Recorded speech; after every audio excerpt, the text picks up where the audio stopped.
स्वागत है आपका आज की चाय पे। एक्चुअली ये जो पॉडकास्ट है ये भारती के हवाले से है, ये मैडम जनाब के हवाले से है और ये हर उस एक सेलिब्रिटी, फीमेल सेलिब्रिटी स्पेसिफिकली के हवाले से है जो कि ये सोचते हैं कि अपने पतियों को पेडेस्टल पे रख के, अपने पतियों को भगवान बना के, अपने पतियों को सराखों पे रख के वो कोई बहुत बड़ा मैसेज दे रहे हैं सोसाइटी में। तो हाल ही में एक पॉडकास्ट करी है भारती ने, राज शामनी क्या नाम है उनका, जो भी नाम है, बहुत फेमस पॉडकास्टर हैं और उनके साथ में बैठ के भारती बता रही है कि मैं क्या थी, मैं तो कुछ भी नहीं थी। मैंने हर्ष को बोला भाई मुझ में क्या है, तो उसने बोला भारी, ये तो भारी सुंदरता जो होती है ये तो खत्म हो जाएगी, ये जो प्यार होता है, ये जो साथ। अरे अरे अरे आप कुछ नहीं थे, भारती कुछ नहीं थी जी। Can you imagine what is she saying? ये कौन सा फॉल्स नैरेटिव बन रहा है? भारती उस टाइम पे टॉप फीमेल कॉमेडियन थी और उनकी स्क्रिप्ट हर्ष लिखता था। और सबसे बड़ी बात है कि स्क्रिप्ट चाहे किसी की भी हो, उसकी जो डिलीवरी होती है, जो टाइमिंग होती है, जो पंच की टाइमिंग होती है, we all know this. There was a time जब भारती ने इस इंडस्ट्री में अपने बल पे अपना नाम बनाया था, तब कोई स्क्रिप्ट राइटर नहीं था उसको बैक करने के लिए। हो सकता है डेफिनेटली हर्ष की स्क्रिप्ट में जान थी जिसकी वजह से भारती आगे आई हैं।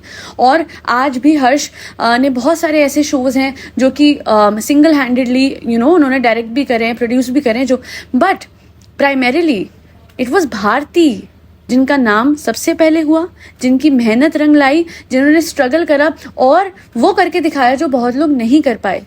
क्योंकि एक फीमेल का एक मेल डोमिनेंट इंडस्ट्री में आना, yes all the comedians in our industry, Indian industry, mostly they are men, female उतनी नहीं है और पहले तो बिल्कुल ही नहीं थी। और अब ऐसे दिखा रही है भारती की जैसे वो कुछ नहीं थी और उनको अपना के बहुत बड़ा कोई एहसान करा है।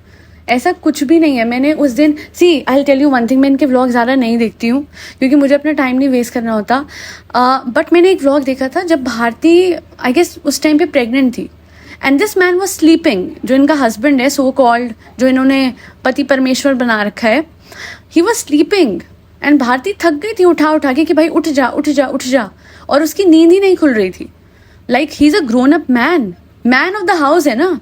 ये कहती है ना कि उसमें ही सब कुछ है, वही सब कुछ कर रहा है, वही सब कुछ, तो भाई उठा भी नहीं जाता टाइम से। और इसी तरीके से एक और है, मैडम और जनाब एक कपल है जहाँ पे मैडम मेरे जनाब ने बहुत करा है गाइस। सोचिए वो इतने महंगे हॉस्पिटल में ले गए मुझे गाइस, मतलब वहाँ पे सारी जो टेक केयर किया जाता है सब कुछ it is done by the hospital themselves. तो इतना महंगा हॉस्पिटल है किस बात का वो, बट नहीं, मेरे जनाब ने मेरा कितना साथ। अरे पति है आपका नहीं तो क्या तीसरी चौथी किसी और का साथ देगा क्या? Think about it. बहुत ही बेयर मिनिमम चीज़ों को, बीमारी में पति ने साथ दिया, बहुत बड़ी बात हो गई? नहीं, मुझे यही तो समझना है कि ये रिलेशनशिप हुई कैसे। अगर पति साथ नहीं देगा मुश्किल वक्त में या बीवी साथ नहीं देगी मुश्किल वक्त में, तो then what's the point of getting married to a person? You are married to that person so that thick और थिन, और जो उतार चढ़ाव, जो मुश्किलें, जो भी कुछ आपकी लाइफ में आ रहा है, हर पल हर क्षण आप दोनों एक दूसरे का साथ दें। कोई एक टाइम पे अगर थोड़ा सा कमज़ोर पड़े तो दूसरा उसकी हिम्मत बने। आज मैं देखती हूँ मैडम व्लॉग बना रही होती है, पति कहाँ है आसपास, कहाँ है, उनको लिटरली उनका पति कुछ करता ही नहीं है। मतलब मुझे ऐसा लगता है कि व्लॉग्स के थ्रू वो कोई रियल लाइफ सीरियल दिखा रही है मैडम, और बार बार ये दिखाना मैं अपनी सास के लिए क्या करती हूँ, मैं अपने ससुराल के लिए क्या करती हूँ। इनफैक्ट उन्होंने इतना किया है और सामने से उनको नील बटा सन्नाटा मिला है, कुछ भी नहीं मिला। इस हद तक सब कुछ बेकार रहा है उनकी लाइफ में विद रिस्पेक्ट टू हर ससुराल वाले कि when she was not well और वो अस्पताल से आई ऑपरेशन के बाद, मजाल है किसी ने, मतलब वेलकम छोड़ दीजिए, कोई वहाँ पे प्रेजेंट भी हो उनके लिए। वेलकम तो बहुत दूर की बात है कि जी कुछ ऐसा करते कि उनको स्पेशल फील होता। ना, शाम तक आए थे मिलने को, शायद लोगों को पता भी नहीं था कि ये आने वाली है। इतना कम्युनिकेशन गैप है उनमें और उनके ससुराल वालों में, और दिखाती ऐसे कि ससुराल वाले ही सब कुछ है, सास ही सब कुछ करती है, जबकि उनकी खुद की माँ उनके बच्चे को संभालती है। वरना अगर आप देखेंगे तो उनकी जो सास है रेयरली आपको दिखेंगी कि वो अपने पोते को संभाल रही हो, जबकि उनके सगी औलाद का ही बेटा है। But this is what it is. छोटी छोटी बातों पे, हर पॉइंट पे मेरा पति ऐसा, मेरा पति, but I am sorry, that is a bare minimum जो हर पति को करना होता है। और अपने आप को छोटा दिखाना बंद करो। आई एम सॉरी, एक रियलिटी चेक में भारती को देना चाहती हूँ। मैडम आप फेमस ना होती, हर्ष आपको पूछता भी नहीं, शादी तो बहुत दूर की बात थी।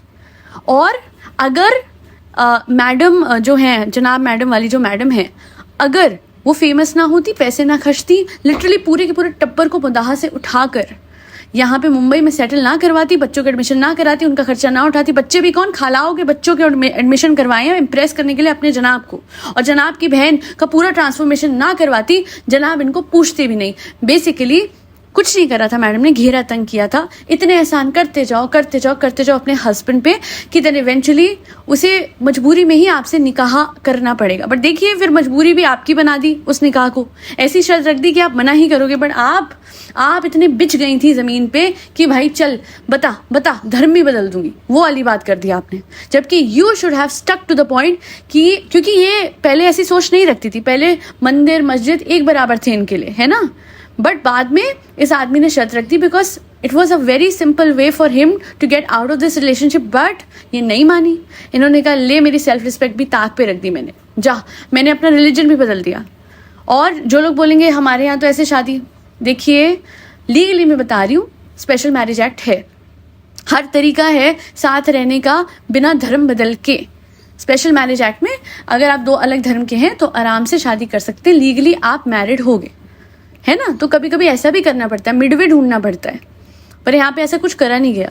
दुनिया भर की चीज़ें अपने पतियों के लिए करने के बाद उनकी थोड़ी सी केयर, क्योंकि आप बीमार थे, उसके लिए आप उनको भगवान बना देते हो। ऐसा नहीं है, वो बराबर है, दोनों तरफ से हो रहा है, और आप ज़्यादा कर रहे हो तो वो कर रहे हैं। जिस दिन आपने करना बंद कर दिया ये पूछेंगे भी नहीं, इस तरीके के हैं ये। और मैं ऐसा नहीं कहती कि एज हस्बैंड इन लोगों ने कुछ नहीं करा होगा, बट ऑल आई से इज हम अंधे नहीं हैं, हमें दिखता है कि अगर आपकी लाइफ में ये लोग हैं। फॉर एग्जाम्पल अगर संभावना की लाइफ में अविनाश है, ऐसा नहीं कि अविनाश टैलेंटेड नहीं है या स्किल नहीं है, पर हमें पता है यार, हमें पता है ये गुड़ी पना ये सब कुछ ये क्यों हुआ, because Sambhavna was a star back then and she had contacts and she was establish. और संभावना का खुद का घर था मुंबई में। I am not saying that Avinash is a gold digger because उसने कभी ऐसी कोई हरकत करी नहीं है, but all I am saying is trust me in most of these cases अगर इनकी लाइफ में ये लड़के आए हैं तो मोस्टली इनके नेम और फेम की वजह से, right. It was not just love. हालांकि मैं इतना ज़रूर बोलूँगी दैट अगर कुछ फ़र्क है जनाब में और अविनाश में, वो ये है कि अविनाश ने लगातार मेहनत करी है, अपना अलग चैनल बना के और मैं कमाऊँगा, मैं अलग से कमाऊँगा, वो ईगो नहीं दिखाई। बहुत बड़ी बात है, वो चाहता वो ये कर सकता था, उसने करा, but only for his comedy स्किट्स, not for making vlogs. एक ही घर में दो लोग दो अलग चैनल कैसे रख सकते हैं? आप सेम घर में और आप अलग कंटेंट आपका है ही नहीं। आप लोगों को बुद्धू बना रहे हो मैडम और जनाब। कम से कम इस मामले में तो अविनाश और संभावना से सीख लो कि उन्होंने एक ही चैनल रहने दिया because they are a family, they are husband and wife. And the best part is कि अगर Sambhavna most of the times जैसे शूट करती है या कॉन्ट्रीब्यूट करती है, एडिटिंग जो है बहुत अच्छी हमेशा अविनाश करते आया है फॉर द लॉन्गेस्ट टाइम। और जब उसका काम बढ़ा तो बड़े अच्छे से उसने एडिटर्स भी लगा दिए, बट उसका कभी भी ध्यान भटका नहीं है इस चैनल से और उसने बराबर कॉन्ट्रीब्यूशन दी है और डिपेंडेंट नहीं रहा कि भाई मैं व्लॉग से कमाऊंगा। नहीं, he made a name of his own in the industry. अगर आप चलिए किसी के थ्रू आ भी गए हो तो मतलब ये तो नहीं है कि लप्पुओं की तरह घर पे बैठ जाओगे, है ना जनाब। और Harsh, oh my God, he is another man child. वो करता है काम, बट जिस तरीके से मैंने व्लॉग्स में कई बार देखा है, आई एम सॉरी बट आप भारतीय, आपके घर में 2 बच्चे हैं, जैसे मैडम के घर में 2 बच्चे हैं, आपके घर में भी 2 बच्चे हैं। समझने वाले समझ जाएंगे, जो ना समझे उनके fans, that'll be all. Thank you so much for listening to my podcast. बस मुझे यही हैरानी होती है कि ये क्रिंजपना खत्म हो जाए कि मेरा पति मेरा देवता है। अगर देवता वाला काम करते तो बात होती, बट पति पत्नी का तो काम ही होता है कि एक दूसरे के लिए हमेशा खड़े रहना और हमेशा एक दूसरे के लिए करते रहना, और बिना ये मतलब सोचे कि भाई ये मुझ पे एहसान कर रहा है। सच में कोई किसी पे एहसान नहीं कर रहा। ये रिलेशनशिप होना चाहिए इक्वल्स का, ये रिलेशनशिप होना चाहिए अंडरस्टैंडिंग का। और अगर आपको जाके अपने पति की चमचागिरी करके दिखानी पड़ रही है, पब्लिक डोमेन में ये करना पड़ रहा है कि उसने मुझसे शादी करके एहसान करा, तो बिल्कुल ही नहीं, ऐसा कुछ भी नहीं है। बिकॉज ट्रस्ट मी, आज अगर इनका नाम इस इंडस्ट्री में है और हमें पता है इनका नाम, तो वो सिर्फ इस वजह से पता है क्योंकि हर्ष भारती का पति है, जनाब मैडम के पति है, और even in the case of संभावना, येस टू एन एक्सटेंट, हमें अविनाश के बारे में अभी तक तो फॉर सम टाइम यही था कि वो संभावना के पति हैं। हालांकि now only in the case of Avinash I do think कि वो मेहनत करके इतने आगे आए हैं, जो मूवीज़ उनकी आ रही है, जो राइटिंग वो कर रहे हैं, हालांकि मैं फिर बोलूँगी उनके थोड़े डबल मीनिंग स्क्रिप्ट मुझे समझ नहीं आते, बट मेहनत करके आए हैं तो अब नाम उनका बन रहा है धीरे धीरे। खैर आज के लिए इतनी, thank you so much for listening to my podcast. और फरी बच्चों को खाना खिलाते रहे। आई एम ग्लैड रोहिणी से बच्चे छुट गए हैं, बहुत सारे फरी बच्चे बहुत बुरी गंदी हालत में थे। यही तो मुझे कहना है सिस्टम को कि अगर आप रूलिंग पास करते हैं, फरी बच्चों को यहाँ डाल दो, यहाँ रख दो, यहाँ, अरे आपने वहाँ देखा है रहने की हालत है, खाने के लिए खाना नहीं है, पीने के लिए पानी नहीं है, इलेक्ट्रिसिटी नहीं है, लिटरली कोई ड्रेनेज सिस्टम नहीं है, कुछ नहीं है, मेडिसिन नहीं है, और आपने फरी बच्चों को वहाँ डाल दिया अंधेरे में। And I am so glad Delhi वाले लगातार खड़े रहे जब तक कि वो बच्चे छुटे नहीं वहाँ से। पूरी पूरी रात जग के उन्होंने बच्चों को छुटाया है। बट मुझे बहुत खेद होता है हमारे ऐसे सिस्टम पे जहाँ पे आंखें बंद करके रूलिंग पास कर दी जाती है और ऑर्डर्स दे दिए जाते हैं कि उठा लो बच्चों को। अरे उठा के कहाँ फेंकोगे ये तो बताओ। कहीं पे उन्हें भेजोगे तो कम से कम प्रबंध तो कीजिए।